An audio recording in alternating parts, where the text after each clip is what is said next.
Critical literacy, in a broad sense, is about teaching learners to critically, mindfully, slowly, and thoughtfully engage with information and language. As a set of competencies, it is a lens through which a critical thinker perceives the world beyond its initial superficial layers. There are multitudes more when we peel back the onion. The lens could be pointed to itself in a meta fashion, but more often it should be applied elsewhere and everywhere. Explored here are a few interpretations of critical literacy across disciplines I am likely to be immersed in with regard to my role as a substitute teacher at a local charter school. Critical literacy pedagogy in the humanities considers power dynamics, along with historical and sociopolitical contexts. A pedagogy centered around critical literacy will foster critical thinking and consciousness to understand and challenge dominant narratives and structures. Garcia et al., 2013, define it as a progressive educational response that expands the notion of literacy to include different forms of mass communication, popular culture, and new technologies, and also deepens literacy education to critically analyze relationships between media and audiences, information, and power, p. 111. This is corroborated by work from others. Fletcher et al., 2020, state, ideas have a social context. Our own ideas are shaped by those of others through shared language and beliefs. Page 27.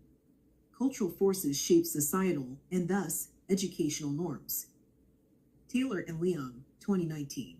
Aver. From a social semiotic perspective, literacy is a social process of creating and making meaning from multimodal signs, P5, be those signs uttered or written words, sound effects, gestures, etc. Freer and Macedo, 1987, argue that literacy is not solely about reading and writing words, but it is also a process of understanding and critically engaging with the world. Information in phenomenal reality indeed takes myriad forms. Critical literacy as a stance is one that is rebellious. O'Leary's 2024 comment of seeing a sticker on a light post that said, "Libraries are punk as fuck," and that information has long been a source of inspiration for revolution and progress, resonated with me weeks ago and still. Post 2. Not only is knowledge power, but deeper knowledge, that which goes beyond the obvious or rote, provides a zoomed-out perspective that can more rationally interconnect phenomenal reality's underpinnings and can render more transformative power.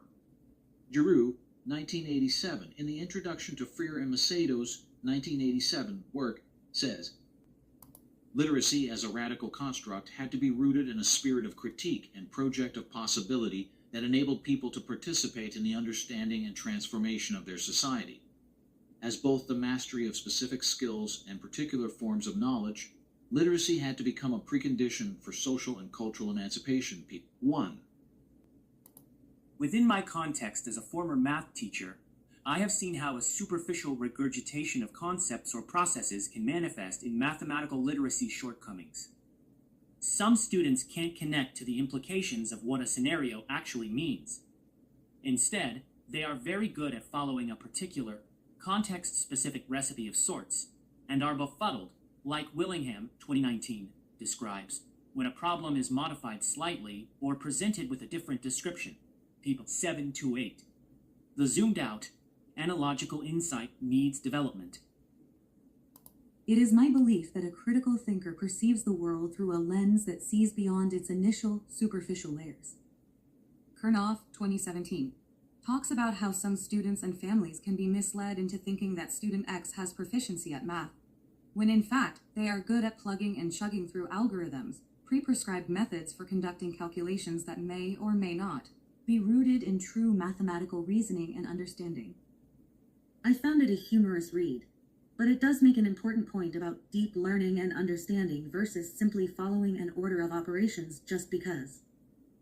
Kaplinsky, 2020, wrote about similar realizations when he discovered that though his students could follow the required procedures to arrive at correct answers on assessments, they lacked a profound understanding of the implications of what they were even doing, pp. 8 to 11.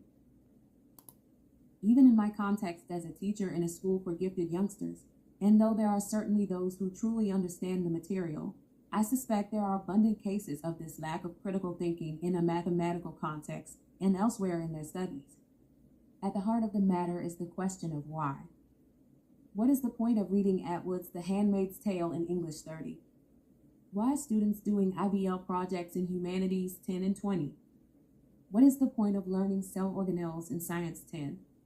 Stripling, 2021, advocates for moving even beyond why to how and what if, wonder section. These are questions I can probe them with when providing verbal feedback or even chit-chatting with them in the classroom. As a math teacher, I could employ Kaplinski's 2020 open middle math problems, which require a significant amount more understanding. These particular problems have a fixed start and endpoint or objective, which therefore allows for multiple solution paths. In contrast, typical or traditional computational questions often have a single prescribed method and one correct answer. Kaplinski, 2020, says while using his style of open middle problems, he can identify student misconceptions more clearly and can use them as talking points to strengthen mathematical understandings during the lesson, and has used them to make more meaningful assessments that provide richer information using fewer questions, p. 11 to 12. Be it subject-specific, Willingham, 2019, or widely applicable in nature, Wolf, 2018, p. 61. Critical literacy must be taught so that the next generation of humans forming society's norms, ethics, and cultures do so from a logical, more interconnected, and deeply understanding stance.